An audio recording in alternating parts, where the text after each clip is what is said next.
Historical Society Old Time Radio Group is proud to present a radio adaptation of a Twilight Zone episode entitled A Stop at Willoughby.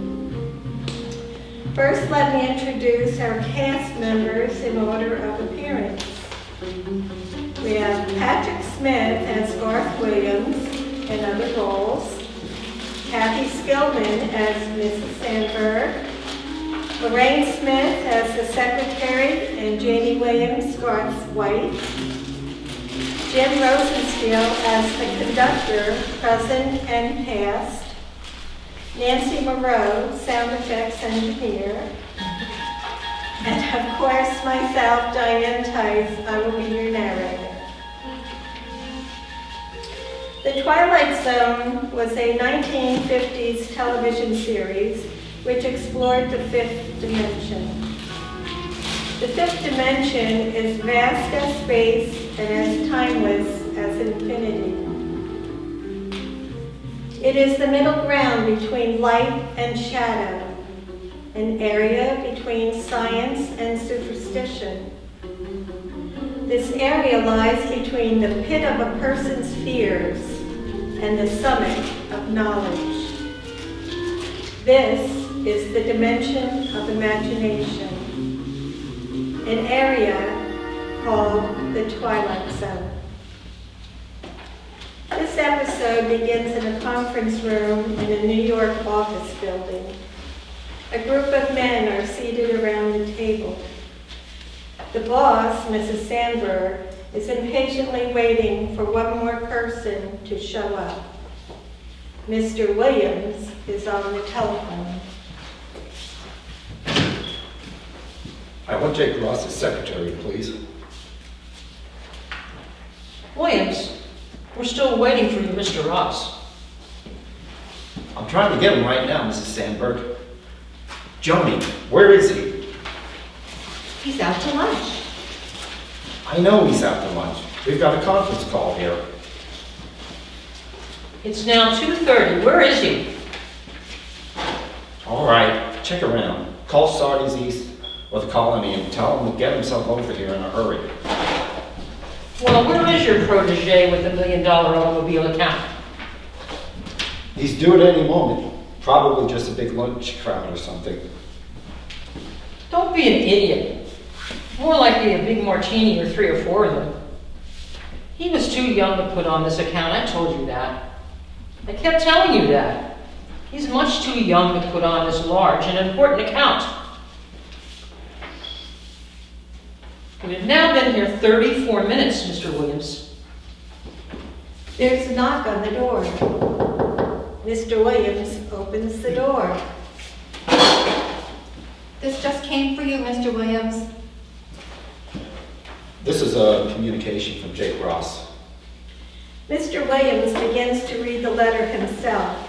Mrs. Sandberg is getting impatient. Would you be so kind as to share its contents with us all? I can give you the sense of it, Mrs. Sandberg.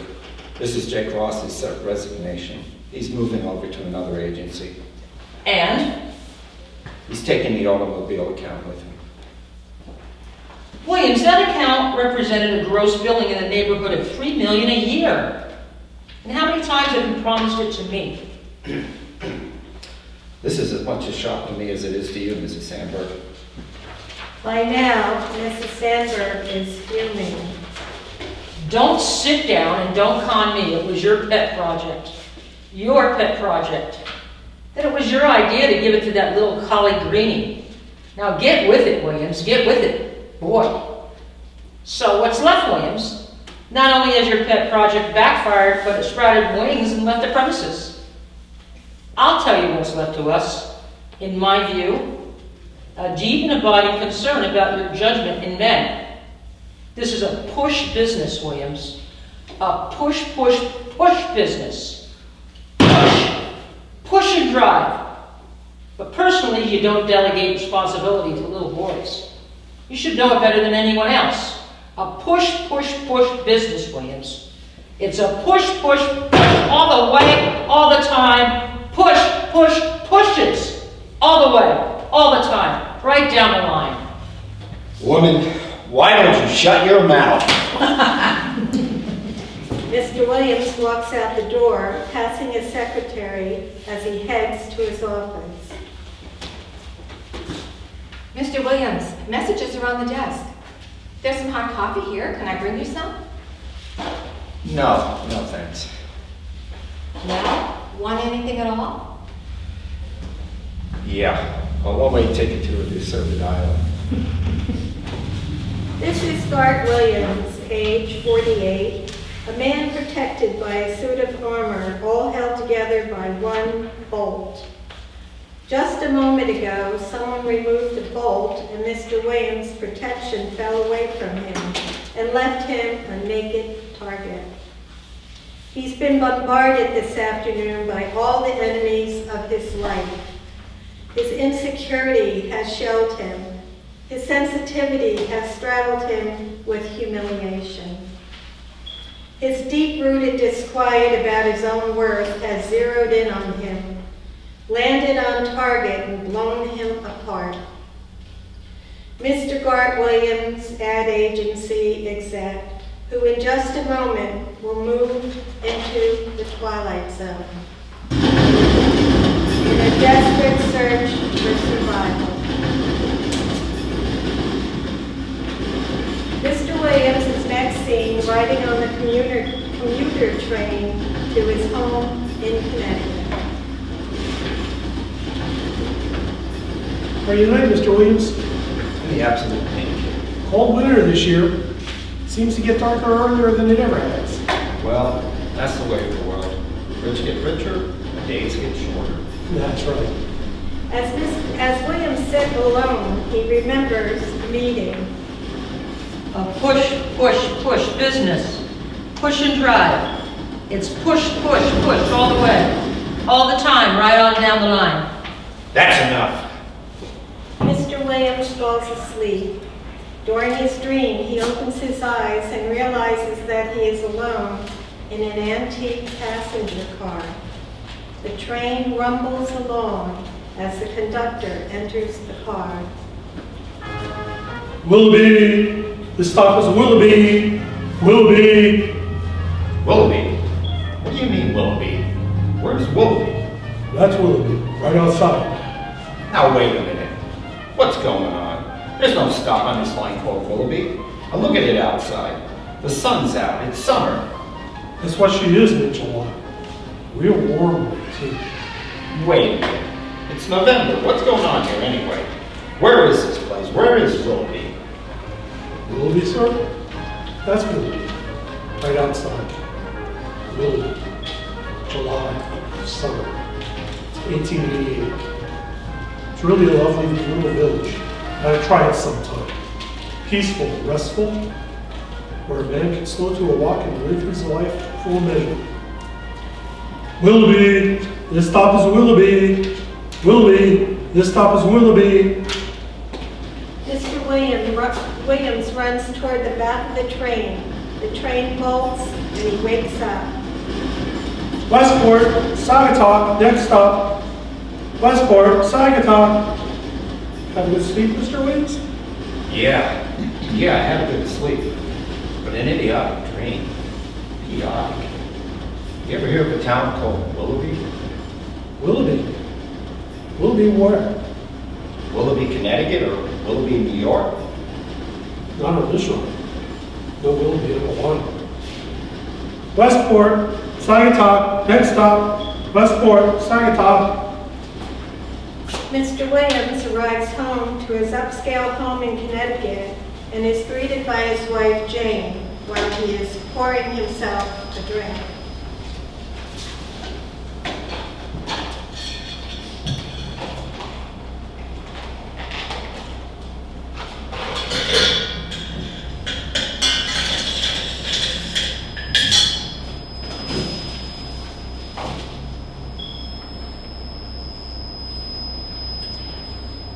And what are your plans for this evening? To get quietly plastered and then sing old college songs? It's been one of those days. I know all about it. Bob Blair's wife called me. She told me he'd been in the meeting with you. You got hysterical or something? She called to find out how you were. They were all very solicitous, all the boys at the meeting. That free-flowing compassion that is actually relief. I'm the victim, not them. They've mistaken an intake of breath for an outpouring of sympathy. Would you spare me your little homilies now, please, and just give me a simple and direct and honest answer? Did you wreck a career this afternoon? Did you throw away a job? It appears not. Sandberg phoned before I left the office. She is founded in that great, oversized heart of hers to forgive. This somewhat short-tempered, gracious gentlewoman will allow me to continue in her employ because she's such a human-type person, with a small, insignificant parenthetic additional reason that if I were to go to a competitive agency, I might possibly take a lot of business with me. Go on. That's it. That's all of it. Oh, I'm tired, Janie. I'm tired and I'm sick. Well, then you're on the right ward. We specialize in people that are sick and tired too, guard. I'm sick and I'm tired of a husband who lives in permanent self-pity with the heart-bleeding sensitivity that he unfurls like a flag whenever he decides the competition is a little too rough for him.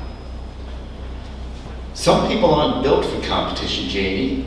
Or big, pretentious houses they can't afford, or rich communities they don't feel comfortable in, or country clubs they wear around their neck like a badge of status. And you'd prefer? I prefer, though never asked before, a job. Any job. Any job at all where I could be myself. Where I wouldn't have to climb on a stage and go through a masquerade every morning at 9 and mouth all the dialogue and play the executive and make believe I'm the bright young man who's on his way up. Because I'm not that person, Janie. You've tried to make me that person, but that isn't me. That isn't me at all. I'm a not very young, soon to be old, very uncompetitive, rather dull, quite uninspired, average type guy with a wife who has an appetite. And just where would you be if it weren't for my appetite? I know where I'd like to be. Where's that? A place called Willoughby, a little town I've manufactured in a dream. Tell me about your dream, guard. It was an odd dream, very odd dream. Willoughby. It was summer, very warm. Kids were barefoot. One of them had a fishing pole. It all looked like a Currier and Ives painting. Bandstand, bicycle, wagons. I've never seen such serenity. It was the way people must have lived 100 years ago. Crazy dream, yeah. Yeah. You let me know when you wake up, huh, Guard? No, wait, Janie, please. Janie. You know what the trouble with you is, Guard? You were just born too late. Because you're a guy that could be satisfied with a summer afternoon or an ice wagon being drawn by a horse. So, it's my mistake, no, my error, my miserable tragic error, to get married to a man whose big dream in life is to be Huckleberry Finn.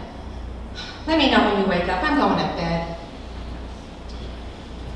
Yeah, maybe. Something like that. A place.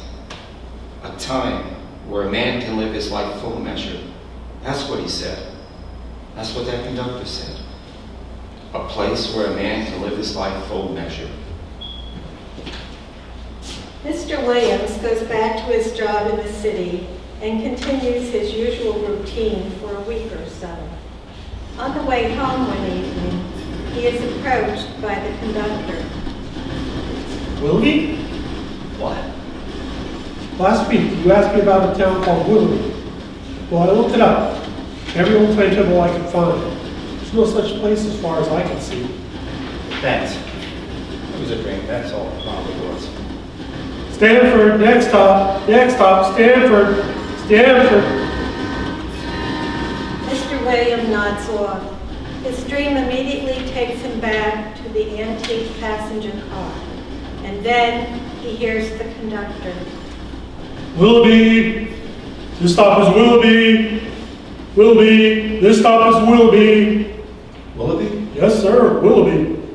Willoughby, all off for Willoughby. Willoughby, this stop is Willoughby.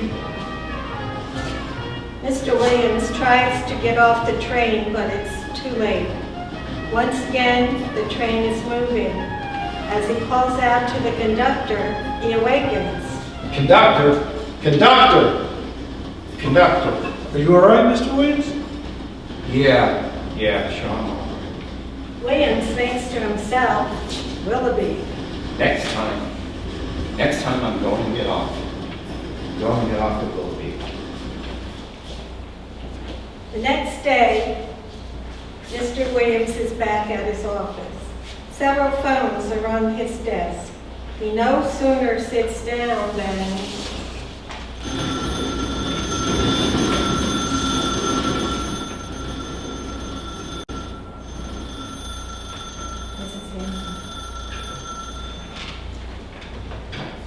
Mrs. Samaker's on the phone. Yeah. What we need here, Williams, is a show with Moxie. And an entertainer with Moxie. You've got to take the audience by the ears, give them a yank, jar them, rock them. Give them the old push, push, push. I understand, Mrs. Sandberg. It's got to be bright with a pattern. That's it, comedy. And everything. Push, push, push. Of course. Now it's got to be bright. Push, push, push. That's the kind of show the client will take right. I understand, Mrs. Sandberg, I understand. Tomorrow morning I want at least a preliminary idea for the show. You know what I want. Just a rough format with a few details as to how we integrate the commercials with the body of the show. I understand, Mrs. Sandberg. I'll do the best I can. Do more than you can. Aspire, dream big, and get behind it. Push, push, push, push. Yes, ma'am.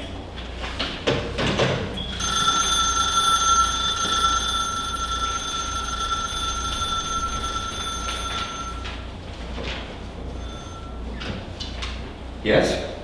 Well, I haven't seen the ratings on the show. No. Well, that's the time slot the sponsor wanted.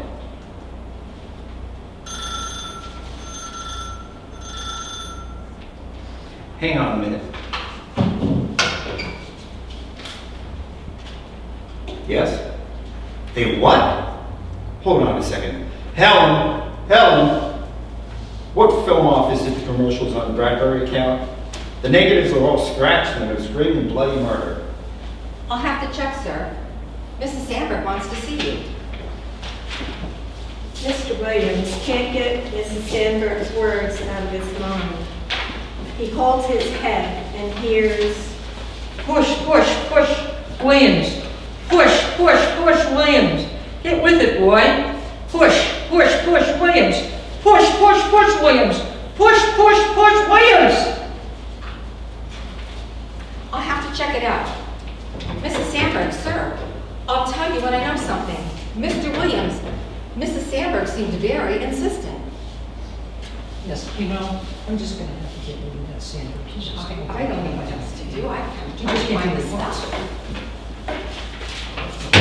Mr. Williams, Mr. Williams. Mr. Williams is tormented by 2 conversations and retreats to his office bathroom, only to be followed by the sound of Mrs. Sandberg in his mind. Push, push, push, Williams. Push, push, push, Williams. Get with it, boy. Push, push, push, Williams. Push, push, push, Williams. Push, push, push, push, Williams. In utter frustration, Mr. Williams smashes the bathroom mirror. The sound of broken glass was the climax and cemented the decision to quit in Mr. Williams' mind. He needed to get out of there, but before leaving the office, he called his wife, Janie. Will you get me Westport, Connecticut, please? Capital 1824? Yes, please. Janie, this is Gart, honey. I'm coming home. Will you stay there? I just want you to stay there. No, honey, listen, please. I've had it. Understand? I've had it. I just can't take this another day, not another hour. This is it right now. I've got to get out of here, Janie. Will you help me, please? Will you please help me? Janie? Janie? She hung up.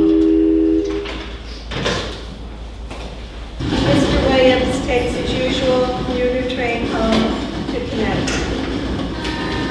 How are you tonight, Mr. Williams? Stanford, next stop. Stanford, next stop. Stanford, next stop. Stanford, next stop. Stanford, next stop. By the time the train traveled to Stanford, Mr. Williams had dozed off. He had moved into the twilight zone. When he opened his eyes, he hears the conductor. Willoughby, next stop is Willoughby. Willoughby? Yes, sir. Mr. Williams gets up from his seat and leaves his briefcase behind. He walks to the back of the train and exits into the town of Willoughby. Hi, Mr. Williams. Hi, boys. You got some big ones today, huh? I think tomorrow I'll join you. Plenty of room and lots of fish. Hi, Mr. Williams. Welcome. Thank you. Thank you. I'm glad to be here. Meanwhile, back on the train, the conductor was trying to make sense out of what just occurred. I don't know what happened. Mr. Williams walked to the back of the car towards me. The lights went out for a second or two. I never saw it so dark. Then the lights came back on and he was gone. Could he have gone out the door? No, the aisle's too narrow. He would have knocked me over if he did. Well, we'll check the tracks anyway. Strangest thing, we were passing that old abandoned building. You know the one I mean? Yeah. That building was lit up. That whole area was lit up. What place is that anyway? That's a long-forgotten town, great in its heyday. It wouldn't keep up with modern times. The train station burnt down, and they never rebuilt it. 20th century swallowed it whole. It was the town of Willoughby. Willoughby. Maybe it's wishful thinking, nestled in a hidden part of a man's mind. Or maybe it's the last stop in the vast design of things. Or perhaps, for a man like Mr. Gart Williams, who climbed in a world that went by too fast, it's a place around the bend where he could jump off. Willoughby, whatever it is, it comes with sunlight and serenity, and is a part of the twilight zone. The end.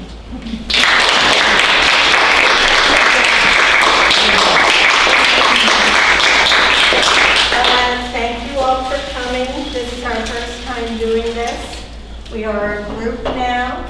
We are going to be called Museum Old Time Radio Group. We are looking for more players. If you're interested, you can contact Nancy. She'd be happy to talk to you. We are welcoming new members, and we will be starting again in April. So follow us on Facebook, and we hope to see you again, and thank you for coming. Thank you. Refreshments, help yourself. Very good. Stand around and let us know what you think of what we did today. Okay? It was great. Have a great day. Thank you. Thank you.